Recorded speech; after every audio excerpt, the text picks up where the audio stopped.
Se lascaram. Blogueiros tomam lapada após pergunta idiota para o deputado Nicolas Ferreira. Postou durante o final de semana sobre as repercussões do ataque do presidente dos Estados Unidos à Venezuela e sugeriu que algo semelhante eventualmente poderia acontecer no Brasil. O que o senhor quer dizer exatamente com isso? O senhor apoia, por exemplo, uma ação militar no Brasil, bombardeio? O senhor concorda com o método? Explica pra gente, explore esse assunto, por favor. Se for pergunta, se é futuro, não faço não. É engraçado que vocês estão colocando como se o Nicolás Maduro fosse a Matereza de Calcutá, ela estava fazendo um serviço beneficente, aí os Estados Unidos foi lá, pegou eles e está prendendo um assistente social. Peraí, Nicolás Maduro era procurado internacionalmente por narcotráfico.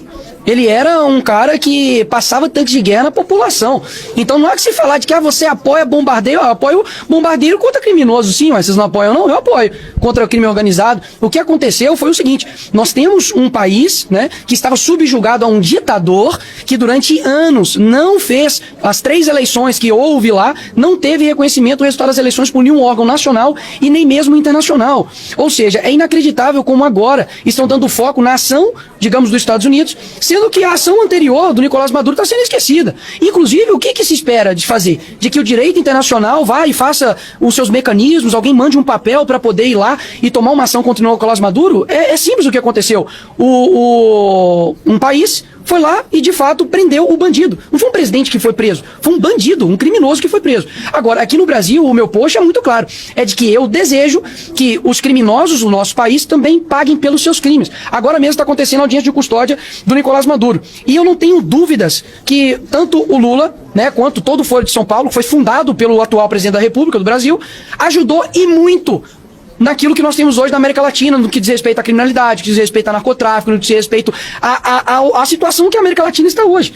Então, assim, Nicolas, você deseja que capturem o presidente do Brasil? Não estou dizendo isso. O que eu estou dizendo, que postei aí um meme, eu acho que pode postar meme ainda, deles prendendo ali o Lula, é que os criminosos do nosso país paguem pelos seus crimes. O que acontece no Brasil é o contrário. O criminoso vira presidente e um cara que não cometeu nada está preso, que é o caso aí do Bolsonaro. Então, a gente sabe que o que eu explano é simplesmente o que está na garganta de muita gente, só que muita gente não tem coragem de falar. Paguem pelos seus crimes pela justiça brasileira ou talvez uma intervenção externa? Pode ser por intervenção externa também, Agora, o direito internacional penal não existe mais. Quando você tem ali uma intervenção do Lula pegando a ex-primeira-dama do Peru, que foi condenada por corrupção, mandando um jatinho da FAB com o nosso dinheiro de impostos pra lá, pra poder capturar ela, que senão ela seria presa, aí tudo bem. Aí ninguém fala nada. Então peraí, é intervenção seletiva? Intervenção aqui apoio, intervenção aqui não apoio. E esse papo de soberania, que soberania que o povo venezuelano tinha? Literalmente, eles emagrecem 11 quilos em média por ano, por falta de comida. Estavam comendo cachorro. Mas porque os Estados Unidos têm um intuito de petróleo. Que seja. Até mesmo porque a China e a Rússia, o Cuba não tinha interesse anteriormente. E aí, ninguém falava nada sobre essa intervenção que estava acontecendo anteriormente por esses países à Venezuela.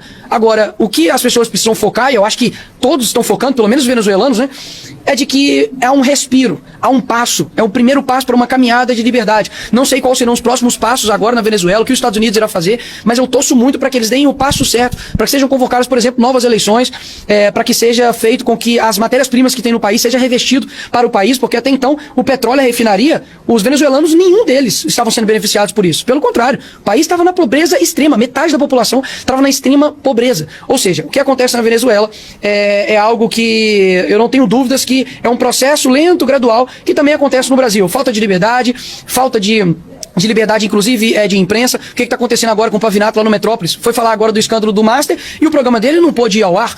Já teve censura prévia ao Brasil Paralelo, ninguém falou nada. Já teve censura na época do Toffoli, da revista, se eu não me engano, da Cruzoé, e ninguém falou nada. Então, assim, o que eu fico atônito é como as pessoas agora mudaram completamente a visão, Nós odiamos ditadores. Aí os Estados Unidos vai lá e prende o ditador. Aí eles não façam isso. Vocês têm que decidir. Ou vocês odeiam alguns ditadores, ou vocês odeiam todos. Toma! Deputado, o senhor acha que isso pode abrir um precedente também para outros países? Porque já tem sido falado também de uma possível intervenção na Colômbia, O presidente Gustavo Petro também tem uma desavença com o presidente Trump. O senhor acha que isso abre um precedente para outros países também? Quem abriu o precedente foram eles mesmos, Se eu não me engano, é o vídeo, não meu, nesse Nicolas aqui, mas do Nicolás Maduro, que falou: venham cá, seu covarde, vem me pegar. Os Estados Unidos pegou ele. Então o assunto é encerrado. O Petro também falou a mesma coisa: vem cá me pegar. Mas os Estados Unidos, se pegar ele, é culpa de quem? É culpa dele. Mandei calar a boca então, Mandei falar pouco, menos. Porque até então é ele que tá pedindo. Então não tem muita discussão a respeito disso, não. Agora, o Lula podia falar também, né? Vem cá me pegar, seu covarde. Vai que... Aqui no Brasil, o Flávio Bolsonaro falou isso, né? De ter tanque lá, entrando aqui no Brasil, dos Estados Unidos. Teria um pedido também dele para que isso aconteça? Eu confesso que não vi isso. Você não tem falado isso? Eu não vi. Mas eu não vi, real. Mas aí tem que perguntar pra ele. Deputado, recentemente, você quer nesse assunto? Não, eu te pergunto sobre isso. Caso o seu apoio, por exemplo, ao Simões, ele teria que apoiar o Flávio Bolsonaro, que hoje é o pré-candidato do PL, né, da direita e do direita bolsonarista, ou não é vinculado, porque a princípio o Simões vai apoiar o Zema, que a princípio está como pré-candidato à presidência. Tá muito a princípio, né, muitas especulações. Eu acredito que no jogo político é muito importante que o governo estadual esteja alinhado com o apoio nacional. Então, obviamente, será isso que nós vamos buscar. Agora, o que de fato vai acontecer, eu acho que está tudo muito indefinido ainda, até mesmo por conta do cenário que a gente está vivendo, né?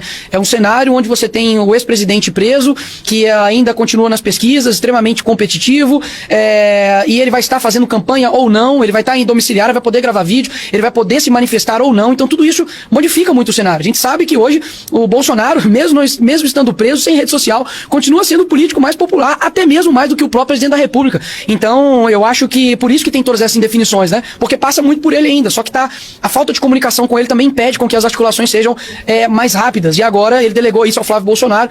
Então eu acredito que enfim, é um caso atípico de eleições que nós estamos vivendo, por isso talvez a demora dessas definições. O trabalho tem prazo?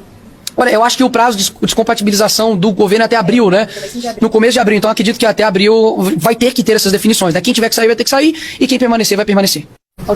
O senhor recentemente em Contagem falou que tomaria no começo do ano uma decisão sobre as eleições, que já estava tomada, mas que o senhor anunciaria em breve. Já tem alguma novidade? Sim, a gente está analisando ainda, porque o contexto do Brasil hoje, eu acredito que a minha voz é muito importante no âmbito nacional. Graças a Deus eu finalizei o ano de 2025 sendo o político mais bem avaliado do Brasil, de todos, e eu tenho muita gratidão a isso, porque são inúmeros ataques, inúmeros processos mentirosos que nos indignam, que a gente tem que pagar, uma perseguição implacável, mas eu acho que esse resultado mostra muito bem como que a população está vendo o nosso trabalho, não somente combativo, mas também propositivo. Então, eu fico, digamos assim, ainda na definição dessa decisão, ou ao governo ou ao deputado federal, mas o que de fato está movendo meu coração agora é que ainda há muito trabalho a ser feito no Congresso Nacional, a gente tem ainda muitos locais que a gente pode ocupar ali dentro, e eu acho que a minha voz é uma voz importante, e que eu, me direcionando para o Executivo, obviamente, essa voz será perdida ali no Congresso. Ou seja, o senhor não está fechando a porta para uma candidatura para o governo, ou sim? Pra eu entender corretamente. Não fecho a porta, obviamente, para o governo,